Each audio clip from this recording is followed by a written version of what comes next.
negotiating deals. Find me some shit, I'm stunning in this bitch, stunning in this bitch, everything legit. I want me a meal to see just how Man, is we live? We live? Are we live? Yeah, man, listen. Welcome to another episode of Everything's Legit podcast. It's your boy Wise coming to you live from Rebels Radio. Man, before we get started today, let me just say thank you for allowing me to borrow your headphones, for allowing me to borrow your stereos. Thank you for tuning in. We're giving you a little break from your normal everyday activity, your normal routine, giving you some entertainment and some content, give you something to talk about, man. Thank you for tuning in. Another episode of Everything's Legit podcast, man. I don't even know where to really start today, man, because it's really been so much going on. And one of the things that I preach is to not react emotionally. And so that's what I'm practicing, and that's what I'm attempting not to do. But one of the things that I really want to touch on first before anything is something that's infecting our culture right now that we got to address, man. We have a tendency as a culture, and it may be as a result of social media, the times that we're living in. We are on the hunt. We're on the lookout for the next person to cancel. And that's a dangerous game to play, man, because what starts to happen is the more people that we cancel, the bigger the fish that we're trying to cancel. And so what starts to happen is we look for any and every reason to overreact and therefore attempt to cancel this person. In our culture, we are trying to elevate, especially the black culture, and by us canceling anybody for a simple mistake, something they might have slipped and said, but they're truly apologetic and they want to really correct whatever mishaps they have, but they can't because we refuse to give them a second chance, because now in our culture, our thing is to cancel somebody. That's a dangerous slope that we're on. We have to seriously be careful with this. We have to do more of thinking and not react. That's what's missing in our culture today. If we start to think, dissect, let information play out, let things come to us, our tendency won't be to cancel somebody. So I think we need to do more practicing of thinking and dissecting than overreacting. That's something I think that we as a culture need to better job of doing. And the reason why I even bring this up is because of one of the biggest headlines that happened this past week. And as we know, Jay-Z struck a deal with the NFL. And so when this news dropped, we started to get overreaction after overreaction after overreaction from media individuals, from fans on social media, to even the people who are around the individuals who are directly involved in what's going on. Even they started to overreact. And so now this energy of overreaction is out there. And so now everybody is clinging to one side or the other instead of listening to what's going on.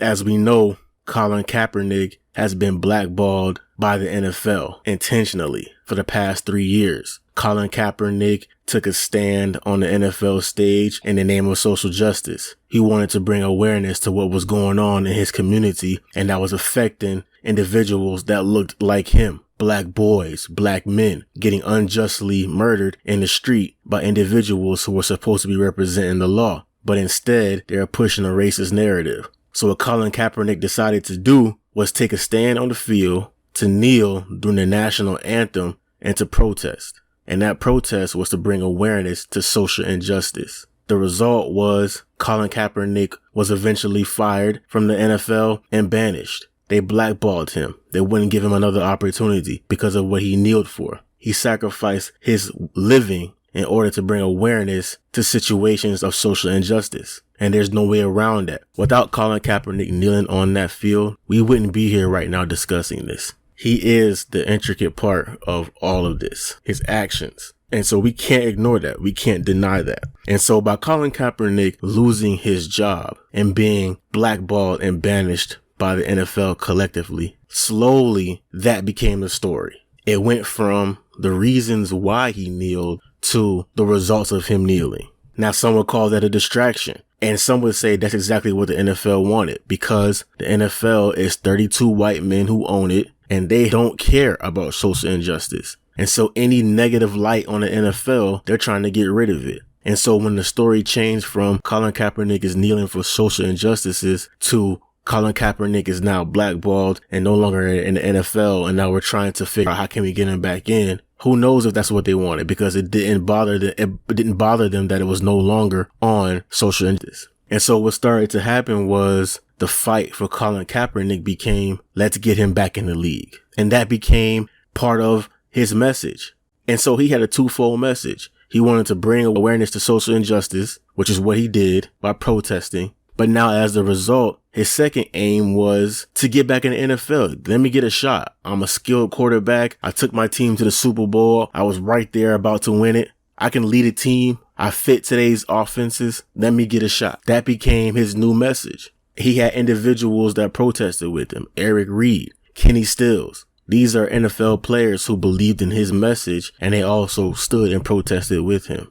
We fast forward a little bit, and now comes Jay-Z. And now everybody is already upset with the NFL. We've had 3 years of individuals boycotting the NFL, watching it less, not participating in it. And so emotions are very different about the NFL as it once was. It's not as popular as it once was. It took a hit because of what happened with Colin Kaepernick, whether people were standing with Colin Kaepernick or they were tired of talking about Colin Kaepernick. It affected the NFL either way. And so the NFL at this point is looking for a way to get from under this heat from the minority community. And so now comes along Jay-Z, who is at the forefront of social injustice awareness of our generation. There is no denying that. Jay-Z has a track record. Jay-Z has a history. We could take it back as recent as a couple years ago. Meek Mill, on probation for forever, gets into a minor infraction, gets put back in jail. What does Jay-Z do? He gets involved. He's an instrumental key in getting Meek Mill released. He was there. He was on the front line with Meek Mill. And then when Meek Mill got out and his probation period was rectified, Jay-Z didn't just throw his hands up and say, okay, my work here is done. He got with Meek Mill and Robert Kraft, and they created the Reform Alliance. And that was a group that was basically supposed to help advance criminal justice and also to help get rid of laws and procedures that were outdated, especially those that had to do with like probation and parole, things that affected Meek Mill, things that also affect individuals that look like Meek Mill but aren't as popular as Meek Mill, don't have as much money and resources as Meek Mill. So what Jay-Z, along with Meek Mill and Robert Kraft, are trying to do is change this, reform this, so that individuals who aren't as blessed and as successful as Meek Mill can have the same outcome as Meek Mill, a fair trial. Jay-Z also was instrumental in bailing out protesters in Baltimore when they were protesting racism.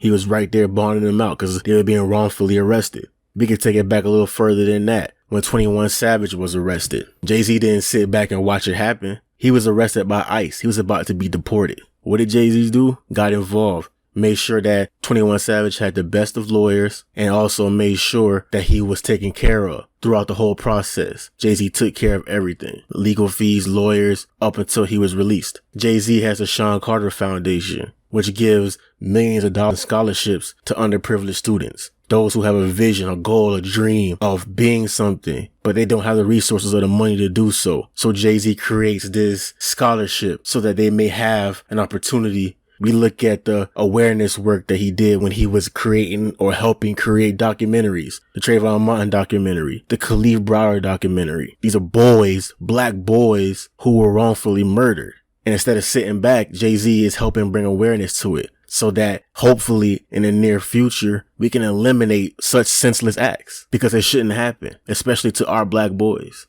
And then we remember Jay-Z on Father's Day, just this Father's Day, bonding out however many fathers so that they can be with their kids on Father's Day. When the hurricane happened down here in Puerto Rico, Jay-Z sent millions of dollars. He sent funds and supplies to help the country down there. And this is just a fraction of what Jay-Z's involved in. And so we're talking about a man who has a track record. He's built equity in our community because he's put himself on the front line. He's put himself right there in the heat of what's going on. And we can't deny that. And so we get this news that Jay-Z has struck a deal with the NFL. And so now raw emotions come out. Overreactions come out because of the feelings we have about the NFL and how they're treating Colin Kaepernick because of the message that he was trying to bring awareness to. And now we have this black billionaire entrepreneur being paid by the same company, and we are not supposed to be in bed with them. So now it's time to cancel him. So when the news comes out, we basically only got a handful of details. We got just 3 specific details on what the deal was. 2 of them were about entertainment. Jay-Z was supposed to help consult and collaborate with production and promotion when it came to the Super Bowl, and also help put out private events, live podcasts, and things like that at the Pro Bowl.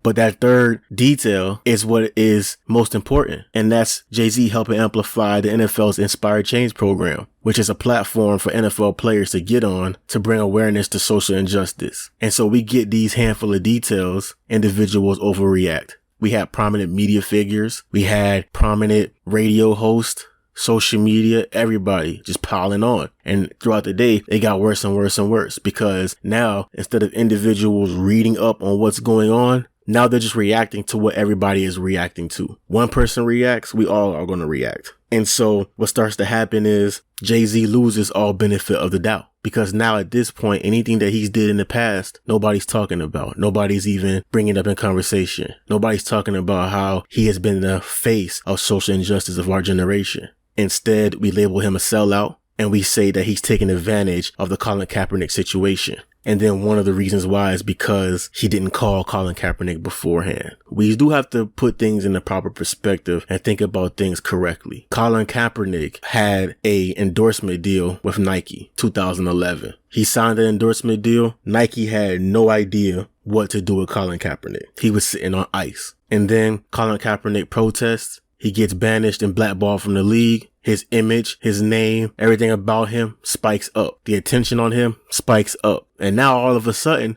here comes Nike. Oh, hey, Colin, you've been sitting on our shelf for a couple of years. We didn't know what to do with you. But now that your name is a little bit hot, your image is hot, and everything is spiking, including your attention, hey, we want to pay you. And we're going to give you your own line, because now all of a sudden we know what to do with you. Colin Kaepernick took that check. Fast forward a little bit later down the line, Colin Kaepernick is suing the NFL for colluding against him. The result, Colin settlement. Eric Reed was also part of that settlement. What that means is these players got paid by the NFL to settle whatever grievance they had and to make it go away. And one of the stipulations of this settlement was Colin Kaepernick couldn't talk about it. So now here we are. Colin Kaepernick got paid by Nike because of his attention and spiking and everything that was going on around him. And also Colin Kaepernick getting paid by the NFL to go away and to make things hush. And he can't talk about the settlement. He can't talk about what was part of his deal for getting paid or how much he got paid. Colin Kaepernick really can't be upset with Jay-Z without knowing the full details of what's going on. It's just not right. Jay-Z has the benefit of the doubt. We have to let these things develop. We have to let these things play out. Individuals around Colin Kaepernick haven't. One of the things about Colin Kaepernick is he really hasn't spoken publicly about how he feels about the settlement, the NFL, or anything around it. He hasn't spoken publicly at all about it. And then when this Jay-Z thing happens, again, of course, we didn't get a public acknowledgement from him, but he did throw out some Instagram posts that were pretty subliminal if you were to look at them, but no direct word. But instead, what you get is the individuals around Colin Kaepernick who are making the most noise. Eric Reed, who got paid in the same settlement that Colin Kaepernick got paid in. And also Eric Reed, who is still collecting checks from the NFL right now, but he's calling Jay-Z a sellout and he doesn't respect Jay-Z anymore. Then you have Colin Kaepernick's girlfriend, who has access to a platform, and she's just spewing all kind of hatred towards Jay-Z. So when they're pushing this narrative, it's picking up steam on the social media, and here we are. Nobody wants to let things play out. Nobody wants to let the full details come through. A couple of days later, after the news of Jay-Z striking a deal with the NFL drops, news drops that Jay-Z is now also going to be part owner of a team and have significant say on what goes on with that team. And so when you go online and you look for individuals talk about that, it's crickets. This is Jay-Z getting a seat at the table that we as a culture have been begging individuals to get a seat at the table at. And he just did it. But instead of sitting back, you don't even have to praise him. Instead of sitting back, acknowledging that you see it and letting it play out, no, we tear it down. You ain't supposed to do that. So now we're giving him the same treatment that for years,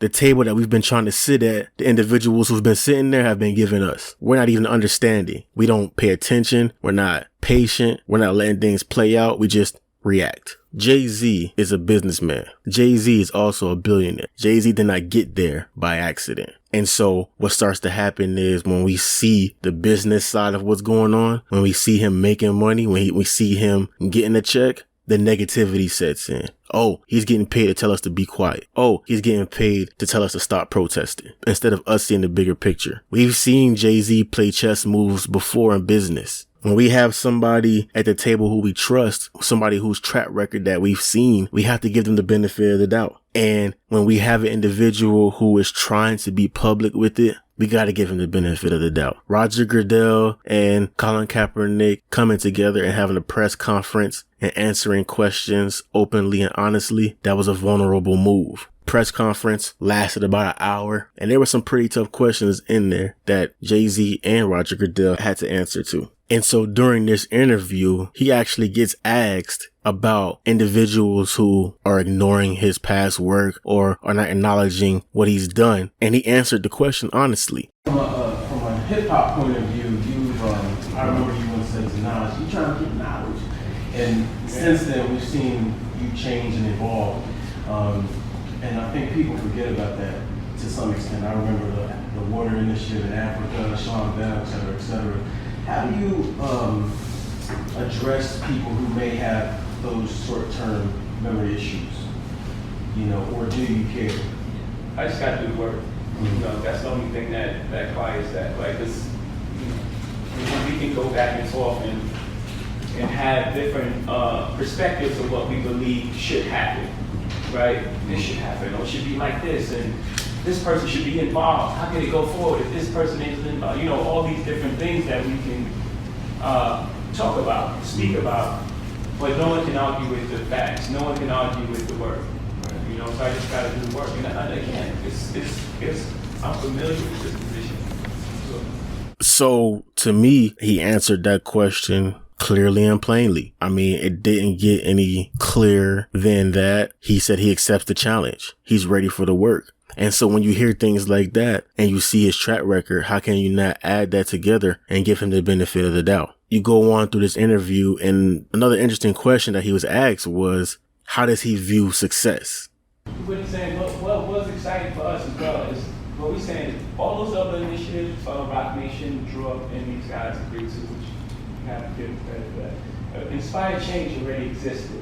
They already were donating money. I think it was 1.4 from that the last event, but it was so, in my opinion, it was so spread out. But it needed to be happening all year long.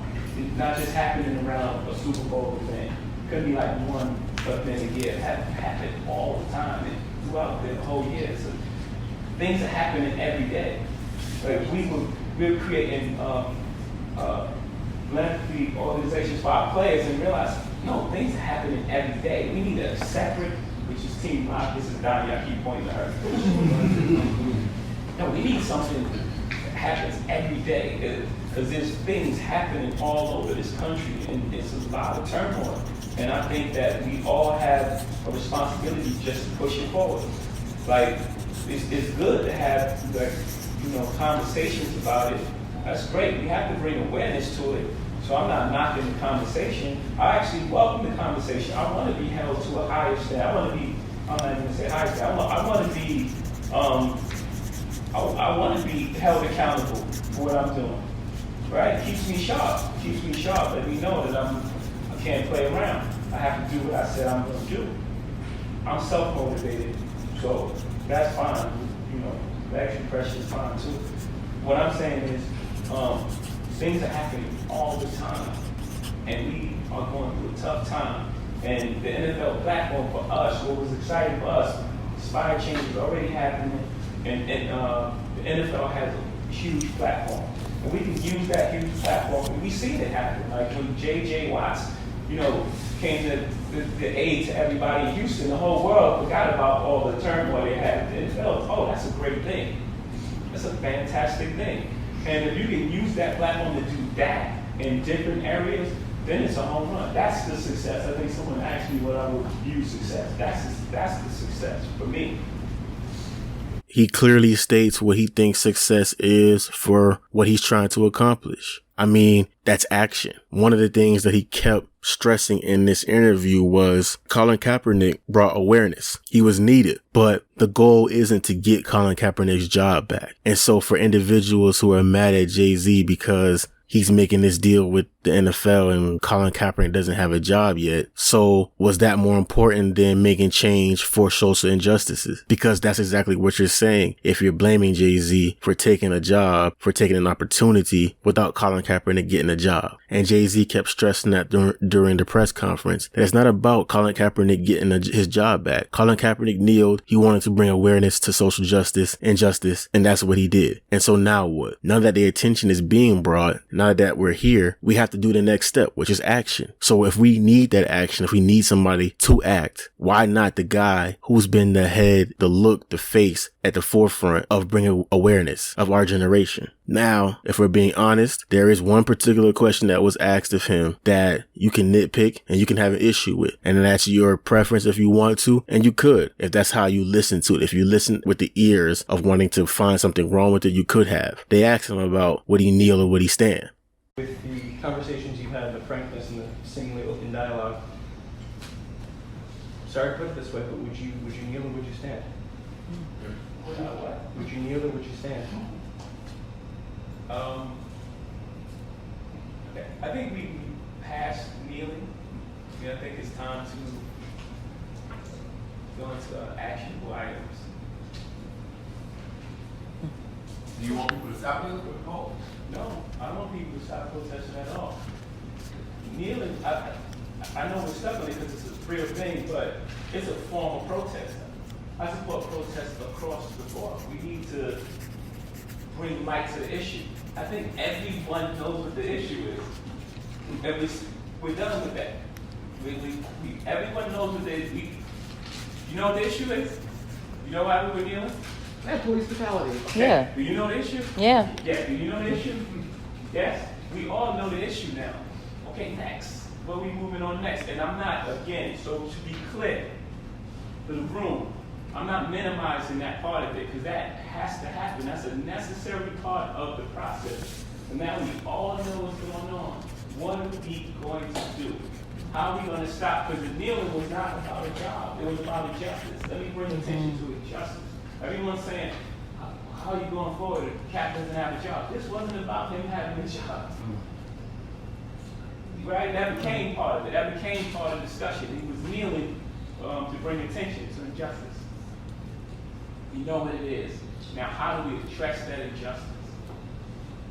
What's the way forward? If that's something that you want to nitpick at, you could. If you want to have an issue with it, you could. Like I said, Jay-Z has built equity with us in our community. He has to have the benefit of the doubt. We have to be patient. We have to wait for the details to come out. We have to wait for the plan of action to take place to see change before we can say whether or not what we're going to do about this deal in Jay-Z. He's not for the culture and this was a money grab and he's taking advantage of everything that has happened. I'd be the first to come on my platform and say, I was wrong. Jay-Z sold us out. I can't emotionally jump off the porch off of a handful of details of a man who has showed us that he's about the culture and about bringing awareness and about bringing change. So we know Jay-Z for being not only a great entrepreneur, but he got his start being a great rapper. And as of late, we've been getting these lists, these top 50 lists, top 50 rappers, top 50 MCs. And, it's something to look at, something to help push a conversation. So you can't be all the way mad at it. So I'll take a look at these lists and I'm looking at them. And it's a couple of things that kind of stood out to me. And one thing in particular that kept standing out to me was the fact that hip hop is such a male dominated industry. The women MCs continue to still get kind of the back burner. On most of the lists that I saw, it was missing female MCs. And then what starts to happen is we get these all-time female MCs. So there's gender specific rap. Now I do know through my conversation with different individuals, male and female, just fans and also industry heads. Some of them do like the gender specific, male rap, female rap. Others don't. Others just don't understand it. I think I'm kind of a little disrespectful because there are female MCs that will rap circles around a lot of these dudes. And so I feel like when we do these lists and we keep these female MCs off, it kind of like doing a disservice to the culture, because female MCs have been there since almost close to the beginning. And female MCs, great ones, and especially in this male dominated industry, in order for a female MC to be great, she has to be great. So the great MCs that we do have that are females, they are unparalleled. They're icons. You got Queen Latifah, Lauryn Hill, Nicki Minaj for our generation, MC Lyte, Lil Kim, Da Brat. These are female MCs who rap, and they rap circles around most of your top 50s. So when I see these lists and I see some of these rappers on there that don't even deserve to be in the top 50 list, but then we omit female MCs and then we kind of minimalize them to, oh yeah, here's the top 50 female MC list too. It's kind of like, ugh, all right.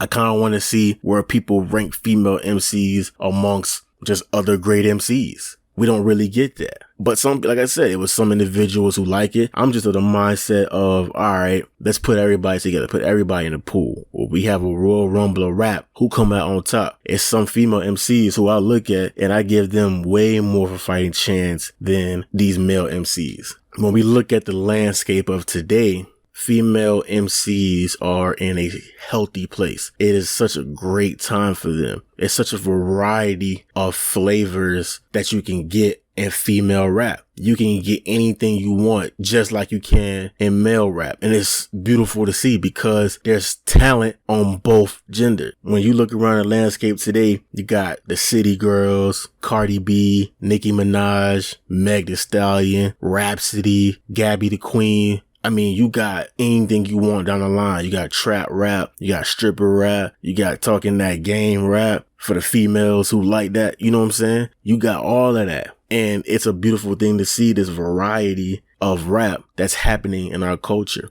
especially for the females, because they can get any type of music they want right now. And they're pushing the genre forward. And it's beautiful to see. We have this era that we're in of female rap, and we see certain individuals try to put a name to it, try to label it something. A couple weeks ago, JD was going around making rounds, and he mentioned that we're living in the stripper rapper era. And that was an interesting thing that he said. Some people took it wrong. Some people understood. It brought attention to what we're in, what era of music that we're in. And the stripper term became somewhat of a marginalization of the female MC, but I didn't take it that way, because in the early 2000s, when we had that trap music era, that dope boy music era, that's what we called it. It defined where the talent was coming from the traps, from the dope houses. They were telling their experiences. They were painting that picture. And the ones that did it the best, those are the ones that got on. And they glorified the streets. They glorified that drug life. They glorified everything that they was doing. And so now when we look at this era of female MCs and we look at it honestly,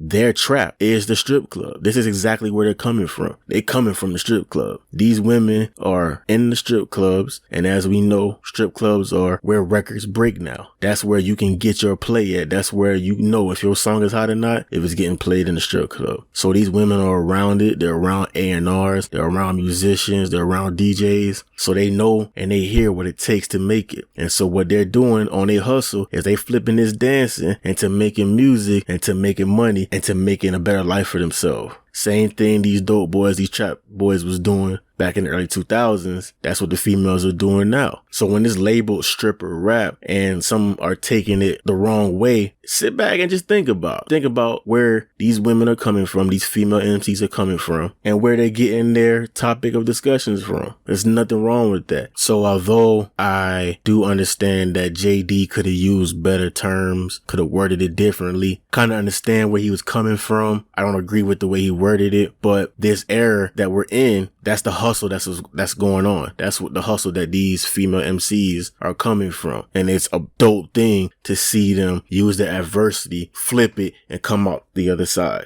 We have a lot of new music coming this weekend. Some that I'm hyped about, that I'm excited about. Some that already came out that I'm getting into. I'm still digesting and sitting with albums that came out this month that are still in rotation. But it's some new stuff that I'll be adding this week that I already started adding and that is coming next week. We got the Young Thug album, So Much Fun, that came out. I added that to the rotation. I listened to that a couple times already. We got the QC Control, The Streets Volume 2 compilation album. I just added that. Haven't spun that yet, but that's coming. And then this Friday, we got Rhapsody, her Eve album. I'm hyped about that one. I can't wait for that Rhapsody album. And of course, one of my all-time favorite rappers, Jeezy, is back. TM104, Legend of the Snowman. I'm hyped about Legend of the Snowman. Jeezy is one of my favorite rappers of all time. One of my favorite rappers of all time. So I'm hyped about that one. I actually think I might do a Jeezy appreciation podcast next, cause that's one of my all-time favorites. So a lot of new stuff to catch up to, and I'm just hyped about this new music, man. I'm really hyped about this week coming and this new music.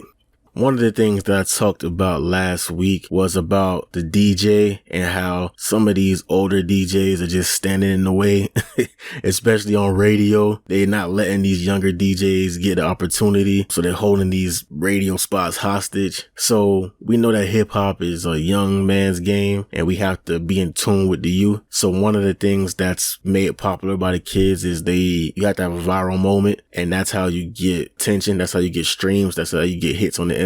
So you have to go viral. And sometimes what starts to happen is chasing that viral moment. You can say some pretty insensitive things. You can do something stupid. You can find yourself in a situation that you don't want to be in because you're chasing a moment and then you said something wrong to the wrong person. So a couple of days ago, this got mixed together. So this kind of mixed together and came to a head this week when on the Breakfast Club, which is supposed to be a hip hop, quote unquote, morning show or whatever. So DJ Envy, of course, they're up there. Coach K and P from QC, they're up there in their media rounds, promoting a new album coming, talking about things that is going on with quality control. So they're up there. And if you know about anything that's going on with rap beefs right now, there's a beef going on with Kodak Black and an artist in Atlanta. And so Young Miami, who's part of the City Girls, is involved with these artists in Atlanta. And so she was leaving a Miami studio and her vehicle got shot up. Young Miami is pregnant. There's supposed to be codes in the streets. They got crossed. Lines got crossed. This is not just a beef that's happening on wax. Individuals are getting harmed physically and it's spilling over into wax. So the first time Coach K and P spoke since that incident happened to be on the Breakfast Club. And if you know about the Breakfast Club, they will chase a moment. And so these dudes get up there talking about their music, and DJ Envy asks a question that just threw everything off.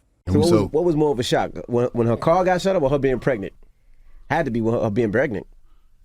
No, when her car got shot up, because I was like, yeah, you know what I'm saying? That's scary. That's scary. So, yeah. Now, what precautions do y'all make now to make sure that she's safe and that everything is okay, if any have been made? I think she got to tighten up on her security. And, I told her, I feel like, when you get successful, man, and you got to know how to move and you got to know how to, don't let your guard down. You just gotta know how to move out here, man. You know what I'm saying? And when certain situations going on, you gotta just be very, very, precautious, because I don't want to say I was expecting anything like that to happen, but it was just a lot of stuff going on down there, and so I ain't surprised. You know what I'm saying? So, well, she wasn't being targeted or nothing, was she? Evidently she was. Yeah.